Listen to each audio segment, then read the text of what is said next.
नमस्ते। विज्ञान की दुनिया में आपका स्वागत है। एक ऐसी दुनिया जहां हर सवाल का जवाब मिलता है और मजे की बात यह है कि हर जवाब अपने साथ एक नया सवाल लेकर आता है। आज हम विज्ञान की कुछ ऐसी ही अनूठी और दिलचस्प शाखाओं के बारे में जानेंगे जिनके बारे में शायद ही ज्यादा बात होती है। अब जरा सोचिए, सिक्के, रेशम या फिर शोर। सुनने में तो ये सब बड़ी आम सी चीजें लगती हैं, है ना? पर असल में इनके पीछे छिपा है पूरा का पूरा विज्ञान। एक ऐसा विज्ञान जो हमें बताता है कि हमारी दुनिया असल में काम कैसे करती है। तो फिर देर किस बात की? चलिए अपना मैग्नीफाइंग ग्लास उठाते हैं और विज्ञान की उन दिलचस्प शाखाओं की पड़ताल करते हैं जो बताती हैं कि ये अनोखी चीजें हमारे लिए इतनी महत्वपूर्ण क्यों हैं। तो शुरुआत करते हैं उन शाखाओं से जो इतिहास के पन्नों और हमारे कानों तक पहुंचने वाली आवाज़ों के राज खोलती हैं। तो सबसे पहले है न्यूमिस्मेटिक्स। अब ये सिर्फ पुराने सिक्के जमा करने का शौक नहीं है जी, ये तो इतिहास को पढ़ने का एक बिल्कुल ही अलग तरीका है। हर सिक्का अपने आप में एक टाइम कैप्सूल की तरह है जो उस दौर की अर्थव्यवस्था, समाज और कला की पूरी कहानी सुनाता है। जरा सोचिए, एक छोटा सा मामूली सा दिखने वाला सिक्का इतिहासकारों को किसी पूरे साम्राज्य के बनने और बिखरने की कहानी बता सकता है। इन्हीं सिक्कों के जरिए तो पुरातत्वविद सदियों पुराने व्यापारिक रास्तों का पूरा नक्शा तैयार कर लेते हैं।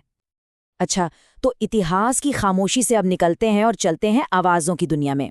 अकूस्टिक्स यानी ध्वनि का विज्ञान, यह हमें समझाता है कि आवाज़ आखिर बनती कैसे है, हम तक पहुंचती कैसे है और हमारे दिमाग पर इसका असर क्या होता है। और इसकी इस्तेमाल तो देखें कितने कमाल के हैं। किसी कॉन्सर्ट हॉल को ऐसा बनाना कि आवाज़ हर कोने तक साफ पहुंचे, शहरों में बढ़ते शोर को कम करना, और हाँ, मेडिकल की दुनिया में जो अल्ट्रासाउंड होता है ना, वो भी अकूस्टिक्स का ही जादू है। चलिए अब फिजिक्स से थोड़ा हटकर बायोलॉजी की तरफ चलते हैं। देखते हैं हमारे आसपास के जीव जंतुओं के बारे में विज्ञान क्या कहता है। तो ये है एंटोमोलॉजी यानी कीड़े मकोड़ों का विज्ञान। धरती पर लाखों करोड़ों तरह के कीड़े हैं और ये साइंस उनकी दुनिया के राज खोलती है। लेकिन रुकिए, एंटोमोलॉजी सिर्फ कीड़ों के बारे में जानना नहीं है, ये हमारी फूड सिक्योरिटी और हेल्थ से सीधे सीधे जुड़ा है। इसी विज्ञान की मदद से तो हम अपनी फसलों को कीड़ों से बचाते हैं, बीमारियों को फैलने से रोकते हैं और नेचर का बैलेंस बनाए रखते हैं। अच्छा, जमीन से अब जरा नजर आसमान की ओर घुमाते हैं। ऑर्निथोलॉजी यानी पक्षियों का विज्ञान, ये हमें बताता है कि कैसे कुछ पक्षी हजारों किलोमीटर का सफर बिना रुके तय कर लेते हैं। उनके इस अनोखे बिहेवियर के पीछे क्या राज हैं, ये सब इसी में पता चलता है। अब देखिए, रेप्टाइल्स यानी रेंगने वाले जीवों की दुनिया भी बहुत बड़ी है, तो इसमें भी स्पेशलाइजेशन है। जैसे ओफियोलॉजी, ये सांपों के बारे में है, उनके जहर को समझने में मदद करती है जिससे दवाइयां बनती हैं। और दूसरी तरफ है सूरोलॉजी, जो छिपकलियों की अनगिनत प्रजातियों पर फोकस करती है। चलिए अब उतरते हैं पानी की दुनिया में। इक्थियोलॉजी, ये है मछलियों का वैज्ञानिक अध्ययन, मतलब मछलियां कितनी तरह की होती हैं, उनकी बनावट कैसी है, वो इवॉल्व कैसे हुई। ये एक तरह से थियोरेटिकल साइंस है, इसकी प्रैक्टिकल साइड हम आगे देखेंगे। तो अब बात करते हैं उस विज्ञान की जो सीधा सीधा प्रोडक्शन से जुड़ा है, मतलब उन चीज़ों से जो हमारी रोज़मर्रा की ज़रूरतों को पूरा करती हैं। ये वो साइंसेज हैं जिनका असर सीधा हमारी थाली और हमारे कपड़ों पर पड़ता है। जैसे सेरीकल्चर से हमें मिलता है मुलायम रेशम, एपीकल्चर से मीठा शहद, पिसिकल्चर से पौष्टिक मछली और पोमोलॉजी से रसीले फल। देखा, ये विज्ञान प्रकृति के तोहफों को हम तक पहुंचाने का काम करता है। तो सेरीकल्चर क्या है? ये रेशम के कीड़ों को पालकर उनसे रेशम बनाने की कला और विज्ञान है जो हमारे टेक्सटाइल इंडस्ट्री की जान है।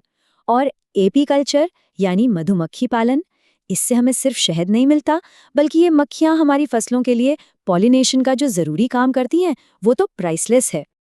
और पोमोलॉजी के बारे में क्या ख्याल है? ये है फलों और फलदार पेड़ों का विज्ञान। इसका मेन फोकस होता है कि कैसे बेहतर से बेहतर किस्म के फल उगाए जाएं। हमारी मेज पर जो इतने स्वादिष्ट फल आते हैं ना, वो इसी विज्ञान की देन है। और यहाँ पर साइंस का एक बहुत ही खूबसूरत कनेक्शन दिखता है। याद है, हमने इक्थियोलॉजी की बात की थी, वो था क्या, मतलब मछलियों की थ्योरी। और पिसिकल्चर है कैसे, यानी मछली पालने का प्रैक्टिकल तरीका। तो ज्ञान का सिद्धांत और उसका असल इस्तेमाल दोनों एक दूसरे के बिना अधूरे हैं। चलिए अब इस सफर के आखिरी पड़ाव पर चलते हैं और इस बार दरवाजा खोलते हैं वनस्पति जगत के कुछ और रहस्यों का, जिसमें पेड़ पौधों से लेकर फंगस तक सब कुछ है। जैसे कि माइकोलॉजी, ये है फंगस यानी कवक का अध्ययन। इसी से हमें मशरूम जैसा खाना और पेनिसिलिन जैसी लाइफ सेविंग दवाइयाँ मिलती हैं। और दूसरी तरफ है फाइकोलॉजी, जो एल्गी यानी शैवाल का अध्ययन है, जो आने वाले कल में बायोफ्यूल का एक बहुत बड़ा सोर्स बन सकती है। और यहाँ पर फिर से वही क्या और कैसे वाली बात आती है।